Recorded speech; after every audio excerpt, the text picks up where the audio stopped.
ನನ್ನ body dehydrate ಆಗಬಾರ್ದು ಅಂತ ಬೆಳಗ್ಗೆ ಎದ್ದು 1 ಲೀಟರ್ ನೀರು ಕುಡಿದು ಆಮೇಲೆ ಸ್ವಲ್ಪ ಫೋನ್ ನೋಡ್ಬೇಕಾದ್ರೆ ಅಮ್ಮ ಕಾಲ್ ಮಾಡಿದ್ರು. ಎದ್ದು ಸ್ವಲ್ಪ ಮನೆ ಕೆಲಸ ಮಾಡು ಅಂತ.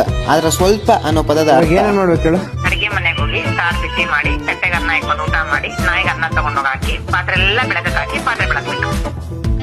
ಸರಿ, ಎಲ್ಲ ನೆಟ್ಗಿದ್ದಾಗ್ಲೇ ಪ್ರಾಬ್ಲಮ್ ಸ್ಟಾರ್ಟ್ ಆಗೋದು ಅಂದಂಗೆ ನಮ್ ಗುಂಡನ್ ಕಿವಿ ಯಾಕೆ ಈ ರೇಂಜ್ ಕೂತ್ಕೊಂಡೈತಲ್ಲ ಅಂತ ನೋಡಿದ್ರೆ ಇಂಗ್ಲಿಷ್ ಅಲ್ಲಿ ಮಗೆಟ್ಸ್ ಅಂತಾರೆ. ಅವಳಗಳು ಸೇರಿ ಇನ್ ಕಿವಿ ಮುಚ್ಚೋಗಿತ್ತು. 4 ದಿನ ಹೋದ್ರೆ ಸರೋಗುತ್ತೆ ಅನ್ಕೊಂಡ್ರೆ ಇವನ್ನೇ ಕಳ್ಕಂತೀನಿ ಅನ್ನೋ ಭಯ ಸ್ಟಾರ್ಟ್ ಆಯ್ತು. ಸಿಚುವೇಶನ್ ಹಾರ್ಡ್ ಆದಾಗ್ಲೇ ಮೈಂಡ್ ಸ್ಪೀಡ್ ಆಗಿ ವರ್ಕ್ ಆಗುತ್ತೆ ಅನ್ನೋ ಮಾತು ನಿಜ. ಯಾಕಂದ್ರೆ ಗೌರ್ಮೆಂಟ್ ಹಾಸ್ಪಿಟಲ್ ಅಲ್ಲಿ ಕಾಸು ಕಿತ್ಕೊಂಡ್ರು ಇವ್ನ ಮುಟ್ಟಿ ಟ್ರೀಟ್ಮೆಂಟ್ ಕೊಡ್ತಾರೆ ಅನ್ನೋ ನಂಬಿಕೆ ಇಲ್ಲ. ಪ್ರೈವೇಟ್ ಹಾಸ್ಪಿಟಲ್ ಖರ್ಚು ಮಾಡೋಷ್ಟು ಕಾಸು ಇಲ್ಲ. ಅವಾಗ ನನ್ ಕಣ್ಣು ಕಾಣಿಸಿದೆ NGO ಅಂದ್ರೆ ನಾನ್ ಗವರ್ಮೆಂಟಲ್ ಆರ್ಗನೈಸೇಷನ್. ನನ್ನ ಈ ಸ್ಥಿತಿಗೆ ಇದೇ ಬೆಸ್ಟ್ ಅಂತ ಒಂದು ಮೆಸೇಜ್ ನಾ ಇರೋ ಕಂಡೀಷನ್ ವಿಡಿಯೋ ಕಳಿಸಿದೆ. ನಾನ್ ಮೆಸೇಜ್ ಕಳಿಸಿ ಸ್ವಲ್ಪ ಹೊತ್ತಿಗೆ ನಾವು ಫ್ರೀ ಟ್ರೀಟ್ಮೆಂಟ್ ಕೊಡ್ತೀವಿ, ನೀವು ನಿಮ್ ನಾಯಿ ಕರ್ಕೊಂಡು ಕ್ಲಿನಿಕ್ ಬನ್ನಿ ಅಂತ ರಿಪ್ಲೈ ಬಂತು. ಅದಕ್ಕೆ ಲೊಕೇಶನ್ ಕನ್ಫರ್ಮ್ ಮಾಡ್ಕೊಂಡು ನಮ್ಮ ಅಣ್ಣನ ಜೊತೆ ಗುಂಡನ್ನೇ ತಕೊಂಡು ಸೀದಾ ಹಾಸ್ಪಿಟಲ್ ಹತ್ರ ಹೊರಟೆ.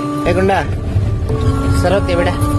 ಫ್ರೀ ಟ್ರೀಟ್ಮೆಂಟ್ ಆಸೆ ಬಿದ್ದು ಜಾಗಕ್ಕೆ ಹೋಗ್ಬಿಟ್ಟು ಮೆಸೇಜ್ ಮಾಡಿದ್ರೆ ರಿಪ್ಲೈ ಬಂದಿಲ್ಲ. ಆ ಕ್ಲಿನಿಕ್ ಬಂದೇನೆ ವೆಯ್ಟ್ ಮಾಡ್ತಾ ಇದ್ದೆ. ಮಳೆ ಬಂತು ಅಂತ ಹೋಗಿ ಕಾರಲ್ಲಿ ಕುತ್ಕೊಂಡೆ. ಟೈಮ್ ವೇಸ್ಟ್ ಆಗಕ್ಕೆ ಮುಂಚೆ ಕಾಸು ಆಮೇಲೆ ಅಡ್ಜಸ್ಟ್ ಮಾಡ್ಕೊಂಡ್ರೆ ಆಯ್ತು ಅನ್ಕೊಂಡು ಗುಂಡನ್ ಎತ್ತಾಕೊಂಡೆ ಕ್ಲಿನಿಕ್ ಎಂಟ್ರಿ ಕೊಟ್ಟೆ. ಅಲ್ಲಿ ಹೋದ್ಮೇಲೆ ಗೊತ್ತಾಗಿದ್ದು ಡಾಕ್ಟರ್ ಅಯ್ಯಪ್ಪ ಅನ್ನೋರು ಅವ್ರು ಹೇಳ್ದಂಗೆ ಫೋನ್ ಕಾಲ್ ಮೂಲಕ ಫ್ರೀ ಟ್ರೀಟ್ಮೆಂಟ್ ನ ಅಪ್ರೂವ್ ಮಾಡೋದಕ್ಕೆ ಟೈಮ್ ಹಿಡಿತಾ ಇತ್ತು ಅಂತ. ಇವಾಗ ಕಾಣಿಸ್ತಾರ ಈ ಹುಳನೆ ಗುಂಡನ್ ಕಿವಿನ ಬ್ಲಾಕ್ ಮಾಡಿದ್ದು. ಇದು ಬೇರೆ ನಾಯಿಗಳಿಗೆ ಆಗ್ಬಾರ್ದು ಅಂದ್ರೆ ಏನ್ ಮಾಡ್ಬೇಕು ಅಂತ ಕೇಳಿದಾಗ that is difficult, sir. You have to first see whether there is any wound or not. Any wound, if it is mild wound also, you can't see it, right, unless if it visible outside. So ಹಿಂಗಾಗಕ್ಕೆ ಒಂದು ಚಿಕ್ಕ ಗಾಯ ಕೊಳ್ತೋದ್ರು ಸಾಕು.